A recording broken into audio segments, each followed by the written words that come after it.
कालजयी पहचान बन सके। चलिए खबरें देख लेते हैं अब सुपरफास्ट अंदाज में। पीएम नरेंद्र मोदी आज वर्ल्ड इकोनॉमिक फोरम की ऑनलाइन दावोस एजेंडा समिट को संबोधित करेंगे। वो वीडियो कॉन्फ्रेंसिंग के जरिए भारत की रिफॉर्म, ट्रेजेक्टरी और टेक्नोलॉजी के बढ़ते इस्तेमाल जैसे मुद्दों पर अपनी बात रखेंगे। गणतंत्र दिवस पर ट्रैक्टर मार्च के दौरान दिल्ली में हुई हिंसा के बाद किसान संगठनों ने 1 फरवरी को संसद मार्च रद्द कर दिया है। किसान नेताओं ने कहा है कि ये अब कब होगा इसके बारे में अगली तारीख तय की जाएगी। नए कृषि कानून के खिलाफ जारी किसान आंदोलन को लेकर देर रात गाजीपुर बॉर्डर में हंगामे की स्थिति बन गई है। भारतीय किसान यूनियन के प्रवक्ता राकेश टिकैत ने आरोप लगाया है कि पुलिस ने रात को इनके कैंप की बिजली काट दी। किसान आंदोलन के अलग होने के बीकेयू भानुगुट के ऐलान के बाद चिल्ला बॉर्डर पर यातायात बहाल हो गया है। बुधवार शाम से ही किसानों ने अपने टेंट हटाने शुरू कर दिए थे और 57 दिनों के बाद चिल्ला बॉर्डर के जरिए दिल्ली नोएडा मार्ग पर आवाजाही शुरू हो गई। बागपत में जिला प्रशासन ने बुधवार रात प्रदर्शनकारी किसानों को हटाया। बागपत के एडीएम ने कहा कि एनएचएआई ने एक पत्र लिखकर काम को पूरा करने का अनुरोध किया था। किसानों के प्रदर्शन की वजह से एनएचएआई के काम में देरी हो रही थी। दिल्ली में 26 जनवरी को हुई हिंसा पर दिल्ली पुलिस कमिश्नर ने कहा है कि किसी भी दोषी को बख्शा नहीं जाएगा। उन्होंने कहा कि किसान नेताओं ने विश्वासघात किया। दिल्ली हिंसा पर पुलिस ने 20 किसान नेताओं को नोटिस जारी करके पूछा है कि क्यों ना आपके खिलाफ कानूनी कार्रवाई की जाए। पुलिस ने 3 दिन में इसका जवाब मांगा है। जिन किसान नेताओं को नोटिस जारी किया गया है उनमें योगेंद्र यादव भी शामिल है। इस बीच दिल्ली पुलिस ने गैंगस्टर से एक्टिविस्ट बने लखा सदाना और पंजाबी एक्टर दीप सिद्धू के खिलाफ केस दर्ज कर लिया। सूत्रों के मुताबिक पुलिस उपद्रव में दोनों की भूमिका को लेकर जांच की जा रही है। केंद्रीय गृह मंत्री अमित शाह आज दिल्ली पुलिस के घायल जवानों से मुलाकात करेंगे और अमित शाह सिविल लाइंस के ट्रॉमा सेंटर जाएंगे, जहां पर वो घायल जवानों से मिलेंगे। ट्रैक्टर परेड के दौरान हुई हिंसा में करीब 300 से ज्यादा पुलिसकर्मी घायल हुए थे। गणतंत्र दिवस के दिन हिंसा के दौरान जिस ट्रैक्टर चालक की मौत हुई है उसके पोस्टमार्टम रिपोर्ट आ गई है। रिपोर्ट के मुताबिक शख्स की मौत ट्रैक्टर पलटने से हुई है। किसी तरह की गोली लगने से पुष्टि नहीं हुई है। खबरों के सिलसिले को आगे बढ़ाते हैं। भारतीय वायुसेना को और ताकतवर बनाने के लिए 3 और राफेल लड़ाकू विमान फ्रांस से भारत पहुंच चुके हैं। बुधवार को राफेल विमानों का तीसरा जत्था वायुसेना के बेस पर लैंड हुआ और इन 3 विमानों के भारत पहुंचने के बाद वायुसेना के बेड़े में शामिल राफेल की संख्या हो गई अब 11। महाराष्ट्र की भिवंडी में कपड़ा डाई करने वाली कंपनी में भीषण आग लग गई। देखते देखते आग ने पूरी बिल्डिंग को अपनी चपेट में ले लिया और आग लगने के चलते करोड़ों का नुकसान जताया जा रहा है। मुंबई से सटे ठाणे के कर्जत में एक कार में भीषण आग लग गई और कार सवार वक्त रहते कार से बाहर निकलने में कामयाब रहा। बीच सड़क पर एक कार धू धू कर जल गई। बिहार के पूर्णिया में एक जूट फैक्ट्री में अचानक आग लग गई और इस अग्निकांड में करोड़ों रुपए की संपत्ति जलकर राख हो गई। आग लगने के कारण फैक्ट्री की कीमत, मशीन और जूट जलकर नष्ट हो गए। आंध्र प्रदेश के विशाखापट्टनम के अगनमपुड़ी इलाके में स्थित एग्रो कंपनी में भीषण आग लग गई और आग से लाखों का सामान खाक हो गया। दमकल की मदद से आग पर कई घंटे के बाद काबू पा लिया। रॉबर्ट वाड्रा से जुड़े मामले में आज राजस्थान हाईकोर्ट में सुनवाई होगी। ईडी ने मनी लॉन्ड्रिंग के एक मामले में रॉबर्ट वाड्रा और अन्य आरोपियों को हिरासत में लेने की इजाजत मांगी है। प्रदेश के 20 जिलों के 90 निकायों के लिए वोटिंग जारी है। वोटिंग शाम 5 बजे तक की जाएगी और वोटिंग को लेकर पुलिस ने सुरक्षा के कड़े इंतजाम भी कर लिए हैं।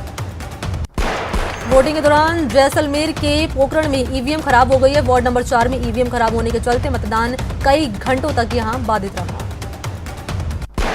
निकाय चुनाव के चलते कई जगहों पर हंगामे की खबर भी सामने आई है। अजमेर में बीजेपी और कांग्रेस के कार्यकर्ताओं के बीच भिड़ंत भी हो गई, जिससे हंगामे की स्थिति यहां पर बन गई।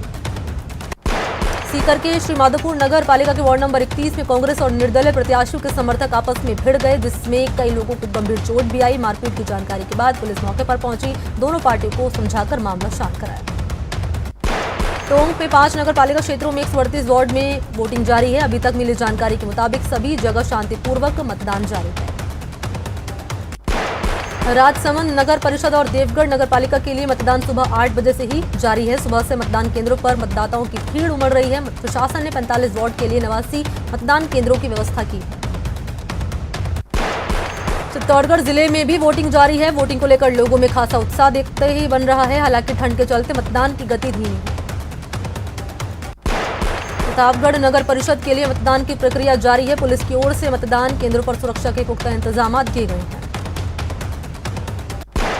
उदयपुर में 3 नगर पालिकाओं के लिए भी वोटिंग जारी है। जिले की फतेहनगर, भिंडर और सलूम्बर नगर पालिका में सुबह से ही वोटिंग शुरू हो गई। सर्दी के तेज सितम के चलते सुबह सुबह मतदाताओं का रुझान कुछ कम नजर आया। बूंदी नगर परिषद समेत जिले की 5 नगर पालिकाओं के 285 बूथ पर मतदान शांतिपूर्ण तरीके से जारी है। वोटिंग को लेकर लोगों में जबरदस्त उत्साह नजर आ रहा है। नागौर के 9 निकायों में मतदान शांतिपूर्वक जारी है। सुबह के समय ठंड होने के चलते धीमी गति से मतदान शुरू हुआ। मतदान के दौरान हर बूथ केंद्र पर कोरोना गाइडलाइन का विशेष ध्यान रखा जा रहा है। सीकर जिले के 7 नगर पालिकाओं में आज सुबह 8 बजे से ही वोटिंग जारी है। मतदान को लेकर मतदाताओं में खासा उत्साह भी नजर आ रहा है। मतदान शुरू होते ही कई मतदान केंद्रों के बाहर मतदाताओं की लंबी लंबी लाइनें भी देखने को मिली।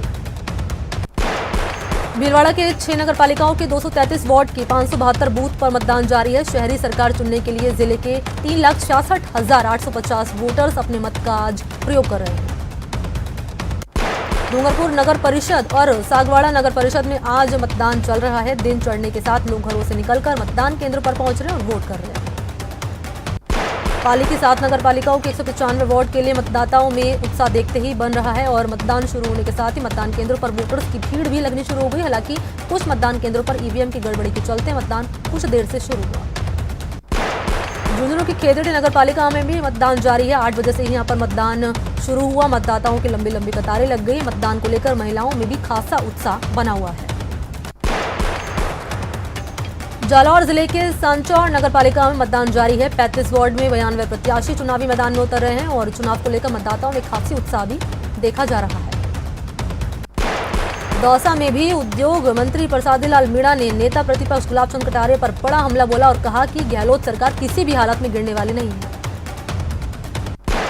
जयपुर नगर निगम ग्रेटर की साधारण सभा की बैठक आज होगी। पहली बैठक में ही नगर निगम का 2020 से 21 से 22 का बजट रखा जाएगा। बैठक में 9 एजेंडों पर चर्चा की जाएगी। राज्य सरकार ने सेलेक्ट किए गए आरपीएस अधिकारियों को एसीबी में पोस्टिंग दे दी है। गृह विभाग ने तबादला सूची जारी करते हुए 19 एएसपी का एसीबी में चयन किया और इन सभी अधिकारियों को अलग अलग जगहों पर पोस्टिंग दी गई है। भरतपुर के एसडीएम हेमंत कुमार ने डीग पंचायत समिति कार्यालय और अटल सेवा केंद्र का औचक निरीक्षण किया और इस दौरान मनरेगा ऑफिस पर ताला लटका मिला। दोनों कार्यालयों में 27 कर्मचारी ड्यूटी पर अनुपस्थित मिले।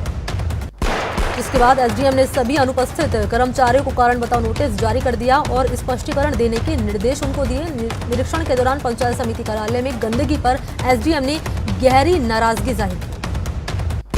श्रीगंगानगर के सीएमएचओ कार्यालय में एएनएम काउंसलिंग के लिए आए अभ्यर्थियों ने हंगामा खड़ा कर दिया। लिस्ट जारी नहीं होने पर अभ्यर्थियों ने स्थानीय चिकित्सा अधिकारियों पर फर्जीवाड़ा करने का आरोप लगाया। बाड़मेर में भी एएनएम काउंसलिंग के दौरान जमकर हंगामा यहां देखने को मिला। अभ्यर्थियों ने सीएमएचओ पर गंभीर आरोप लगाए।